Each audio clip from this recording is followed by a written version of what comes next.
For Denison. Member for Denison. Thank you, Speaker. Speaker, my question is to the Prime Minister. Prime Minister, the University of Tasmania's proposed STEM facility would transform Hobart and Tasmania. It's a $400 million project that ultimately would accommodate 5,200 staff, researchers and students. Indeed, the UTas project is nationally significant and an Infrastructure Australia priority, because the percentage of Australian graduates with a STEM background is only 18%, compared with Singapore and China, which are 35% and 47% respectively. Prime Minister, further to our meeting earlier in the week, are you able to provide any sort of assurance of federal government support for the project should the university's business case stack up? The Prime Minister. Thank you, Mr Speaker. I thank the honourable member for his question. As he knows, my government has a strong economic plan for Tasmania to drive jobs and growth. We're investing in essential infrastructure to boost growth and productivity, $400 million towards the upgrade of the Midland Highway, generating 250 jobs, an additional $60 million for Tranche 2 irrigation projects managed in Tasmania, $60 million in freight rail revitalisation, $32 million to upgrade the Hobart Airport roundabout. A $25 million jobs and investment package for regional Tasmania will create local jobs and promote investment in communities including Launceston, Devonport and Burnie.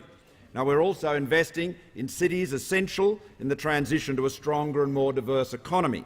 $150 million to relocate and expand the University of Tasmania's campuses in Burnie and Launceston and deliver better educational outcomes for Tasmanians, which I know he understands is a matter of real concern.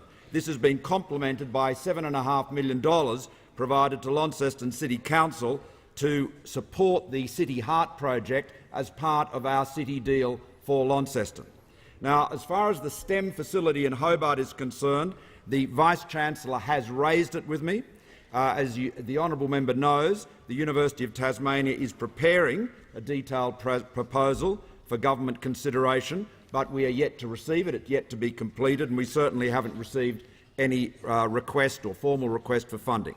Now, we understand the potential for the project, and we've obviously demonstrated an interest in it, but Australians, and indeed Tasmanians, would expect that we will go through proper processes prior to committing their taxpayers' dollars. So that includes assessment of the business case by government, by Infrastructure Australia, should the University of Tasmania request more than $100 million Australian government contribution. So we look forward to the Vice-Chancellor's proposal, and as I said, on the 29th of September in Launceston, no doubt the Vice-Chancellor will propound it as passionately and persuasively as he has done the expansion in Launceston and Burnie. Hear, hear.